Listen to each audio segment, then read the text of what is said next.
पहने सींग वाली गायों के पास पहुंच जाते। माताओं को भय लगता कि कहीं इसको गाय सींग न मार दे, तो वहां से पकड़ के लाते।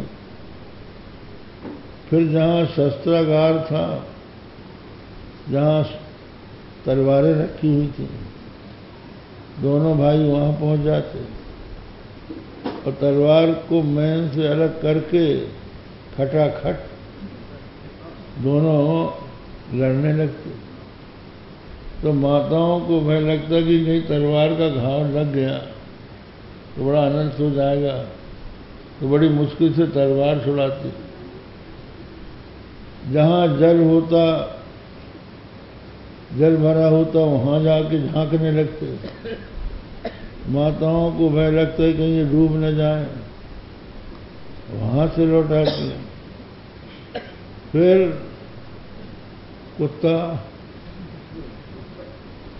कुत्ते बैठे हैं, लपलप जीव निकाल रहे, तो उन्हीं के मुंह में हाथ डाल दिया। तो माताओं को डर लगता है कहीं कुत्ता चाप न दे, वहां से बचाते। बहुत से ऋषि मुनि सही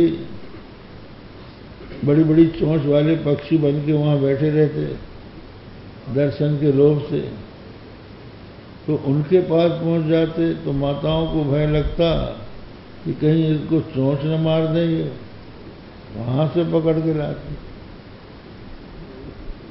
तो कभी कभी तो जहां कंटक होते,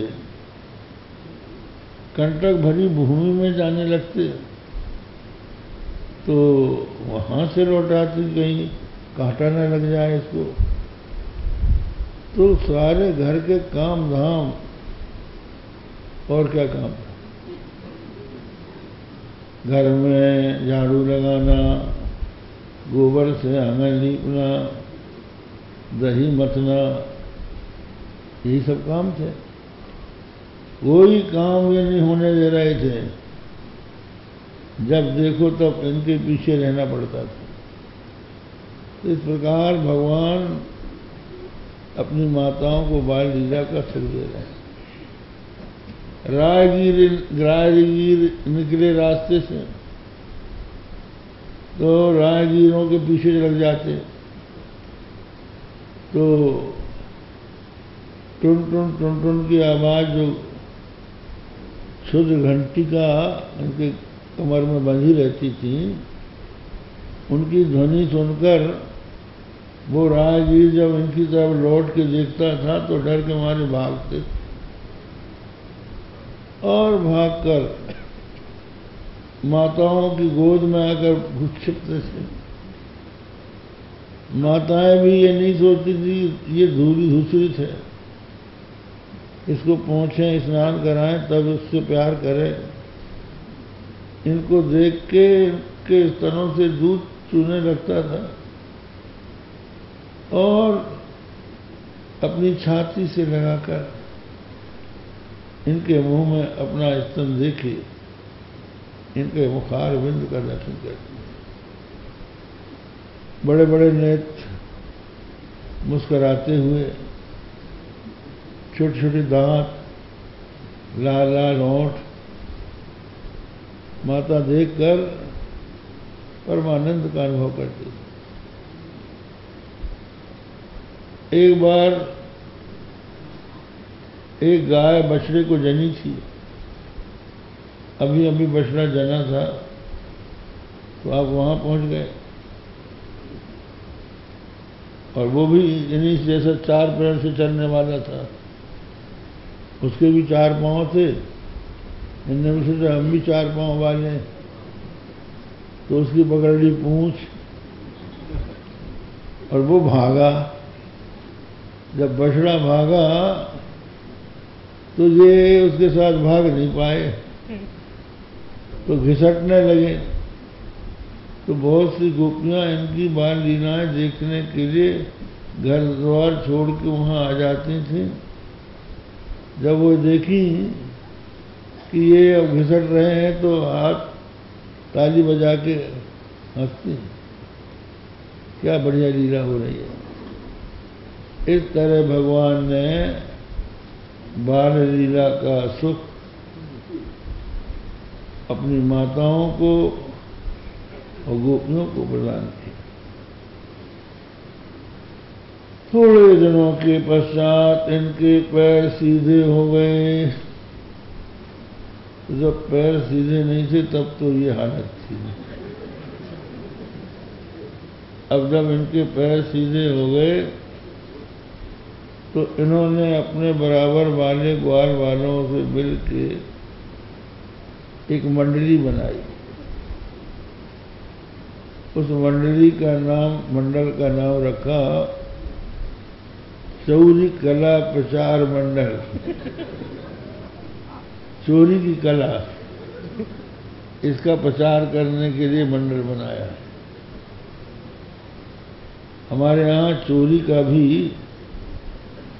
प्रशिक्षण होता है। इसके भी एक आचार्य हो गए, उनका नाम कफल था। तो कफल मुनि चोरी कला के प्राचीन आचार्य हो गए।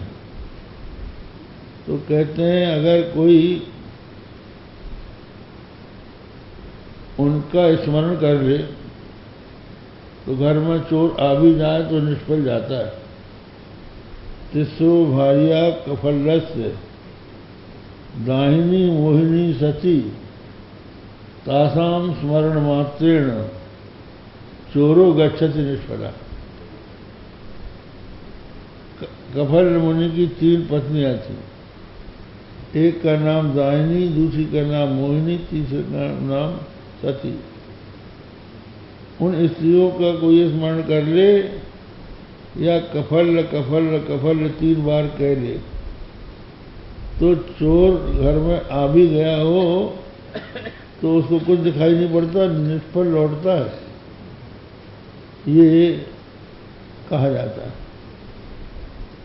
ऐसे एक बार हुआ, हम वहाँ थे साकम्भरी में और हम यही सुना रहे थे कफल कफल कफल।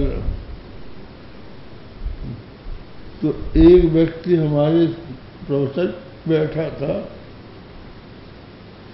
उसने हमारा खड़ाऊ चुरा दिया।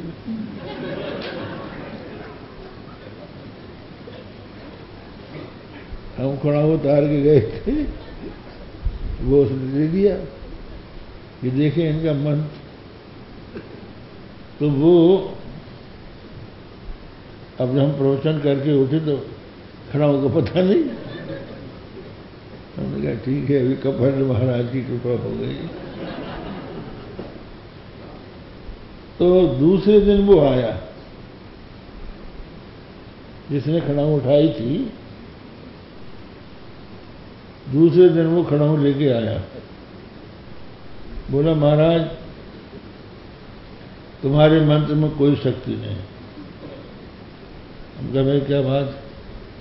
कहा खड़ाऊ हमने चुराया था और हमारा विचार था कि इसको जला दें, लेकिन हमने इसलिए नहीं जलाया कि आपको बताएं कि आपके मंत्र में कोई शक्ति नहीं है। तो हमने कहा हमारे मंत्र में अगर शक्ति न होती तो तू बताने क्यों आता?